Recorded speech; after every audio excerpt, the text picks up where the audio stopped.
generally believe that girls find bad boys more attractive I would say than yes. the good boys? Actually, magandang tanong natin yan sa lahat ng girls. Yes. Do you believe that you find bad boys more attractive? I think yes. In my personal experience, I would say yes, because there's something about the bad boys. They don't know they're sexy. They don't know they're handsome. Kasi yung mga good boys. Okay, sorry ha. I find the bad boys Parang sexy. gigil na gigil si Angie Wait. Let me explain. Okay.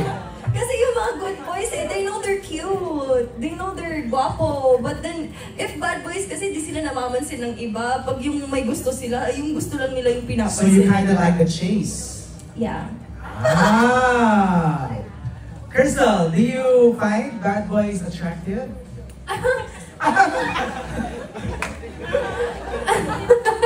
I mean, yes po, as long as he has a good heart. But kasi nasa loob yun eh. But you know, if his aura is very bad boy. Ay, parang bad boy sa iba, pero sa iyo, good boy. Yes! Ay! Perfect. Ganun pala. Annalyn, ikaw? Parang di na. Pinunchline, iba lang. Honestly, not really. Not I really. find medyo soft, feminine boys Oh. attractive more. Gusto ko yung mga cute, medyo bata-bata yung face. Mali. Pinipicture namin yung itsura niya. No, Bob. Pwede po mauna na. Goodbye. Pati mga Bunot ka castmates ngayon, na- Annalyn eh. Oo, bunot ka eh. But, si Jella na. Jen, eto na. Jella. Parang no. Yeah! Yeah! Kinikilig na yung mga nandito sa press area. Jella, go. Same kami ni Ayan na parang more leaning more sa mga good boy looking. Or clean. Ay, di naman sa dirty looking ang Ganito ba? bad boys. Pero like, yung neat looking pala. Yeah, and parang, Gaya nino. yeah. Yeah! Joke lang. Soft launch, charot. Next question is for Jello. This is your acting debut. Can you share with us how is your experience? So kinikilig kong mga nasa likod ko. Ay talaga. Jello, how's your acting experience so far? Masasabi ko sa first acting experience ko, roller coaster of emotions. Kumbaga, share ko lang, dito ko lang na-experience yung kumbaga nag-internalize ka during set, di ba? Tapos parang dalan-dala mo yung story, parang daman-dama mo. Parang first time ko na-experience yung nauwi ko siya. Tapos patulog nga, tapos bigla akong nagwala. Parang ganung level. Pero para sa akin, yung acting experience na to, sobrang masasabi ko na ang sarap rin yung outlet para sa mga emosyon. Kumbaga, kung paano mo rin lalaroin yung gusto mong malaro or mapakita sa screen, parang ang sayang mag-work. Yeah, and parang isa doong project na tong For Bad Boys and Me para masabi kong okay, gusto ko ituloy itong pagiging actor. Nagamit mo ba yung mga BGYO skills mo dito? Ewan ko, pero pili ko in a way sa facial expression siguro. Kapag Okay. nag-perform. Pero aside from that, siguro yung kung paano mag-internalize, kung paano mo aartehin. Okay. Ay, para daw fair, i-reverse naman daw natin. Yung guys, do you find, suplada girls? Mean or girl. mean girl? Or medyo, ano bang opposite ng mean girl? Pag-good girl. Pag-girl! Kaloka. Okay. Dustin, what kind of, girl? Ayun po, soft girl. Gano'n ka soft? Soft. Softer. Hindi, ayun po. Kasing soft ng Candy Cloud or fabric conditioner? Marshmallow. Wow! Meron ka bang peg? Kung sino yan? Peg, wala pa po akong Wala pa, wala pa. Pero malay po natin. Okay. Jello, ikaw, what kind? Siguro yung soft din po. Soft din. Abo. Kumbaga, kung sakali mang bad girl yung kung paano siya outside, yung same kay Crystal, yung kumbaga, sa akin lang good. Ganun. Okay. Brad? Sa akin po, syempre, bad girl. Kasi pag bad girl, mas may thrill eh. Parang, it will never get boring. Oh, may mga nag-uu dito. Parang, Harvey, ikaw. Ako, siguro hindi naman yung suplada, pero mas risk taker. Kumbaga parang pag may gusto siya, she's really gonna take action to make it happen talaga. Tapos yung tipong gagawin niya yung mga alam nyo dapat di nyo dapat gawin. Pero nandun yung thrill. Parang yung sinabi ni Brent. Tama? Diba? Pero gets making sense. Parang ganun na parang, Kumbaga may pagka-adventurous side, yeah, diba? parang when pag nagpipitch siya sa'yo ng idea at first parang, tapos biglang, Sige nga. parang ganun na excited. Someone who loves the thrill, Yeah. diba? River, yes. Ako, doon tayo sa good girl. Wala ka sumagal si Jella na good girl. Hindi lang maganda sa labas, pero sa puso lang maganda. Nag-aaral ng men's school. Yeah! Birthday niya ngayon. Yeah! Thank you, River. Thank you, guys. Okay. Alan Sancon of Stars Photon will ask the next set of questions. Bix, you wanna go next? Okay. Bad boy daw si Alan. Hello, everyone. Congratulations to your new movie dito.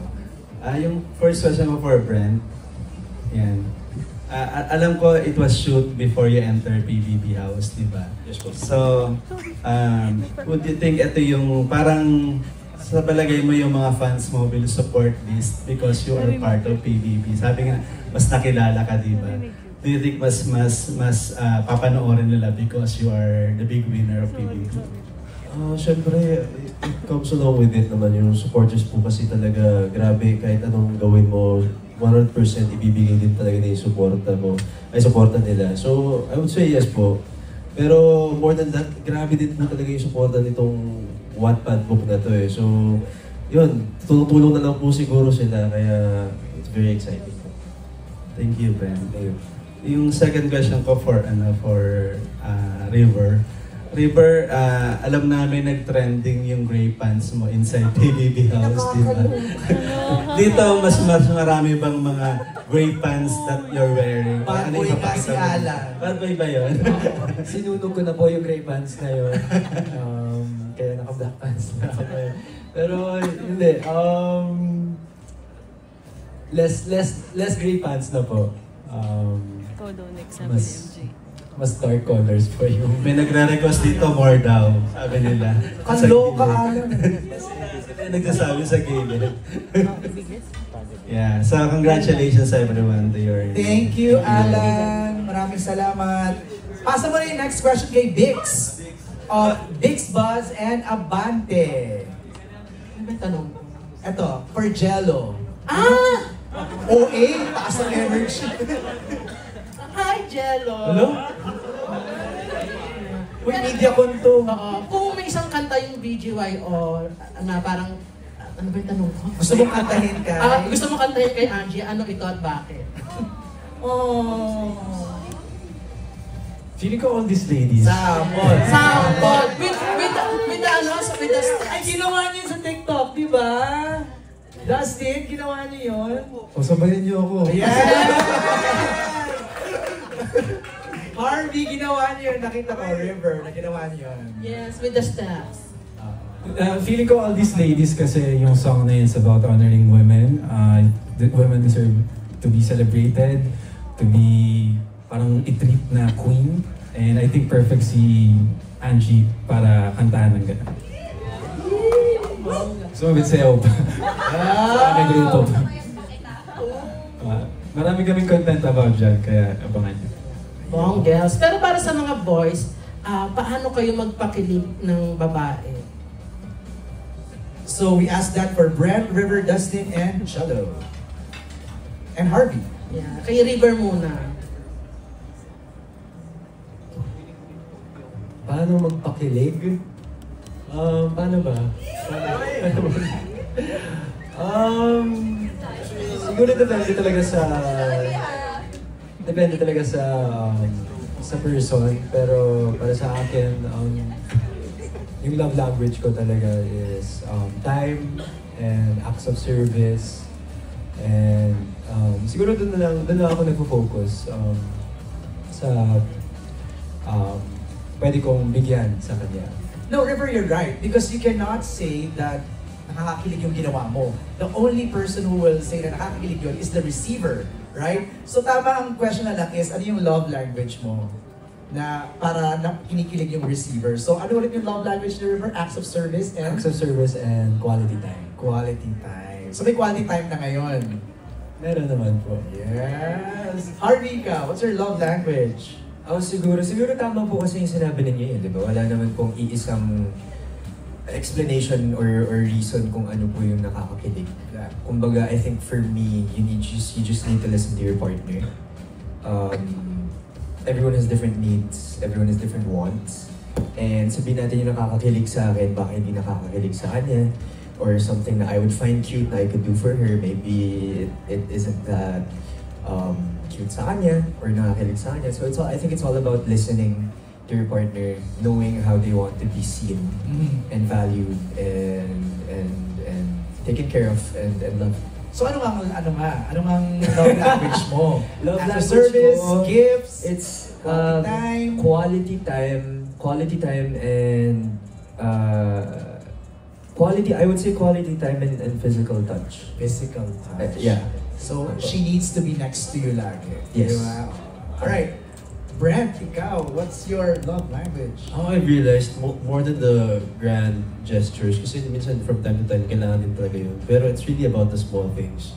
As long as it's genuine, totoo talaga yung pinapakita mo, yung magbigay ka lang ng konting assurance na everyday na siya pa rin talaga yung gusto mo or siya pa rin yung mahal mo. Yun. I think yun talaga. So words of affirmation kay Brent. Jello, ikaw. Well, ako yung type siguro na kapag gusto ko yung tao, ako yung nagsusulat ng handwritten letters, parang mga mga playlist, ganyan. Siguro, kaya ko rin pagluto kung gusto ko. Pero, feeling ko ngayon, ang love language na usually nabibigay ko is paramdam ko na I'm consistent. Okay. And quality time tsaka service siguro. Dustin, ikaw. Ayun po. Ano yun? Anong love language ni Dustin? Is it words of affirmation, quality time, gifts, acts of service, physical touch? Acts of service po. Ayun guys, kasi pang pakilig, torpe kasi ako, aminin ko na dito. Oo. Then po, acts of service talaga, then words of affirmation. Right. Para ma-assure. Bix? Yes, I'm satisfied. You're satisfied.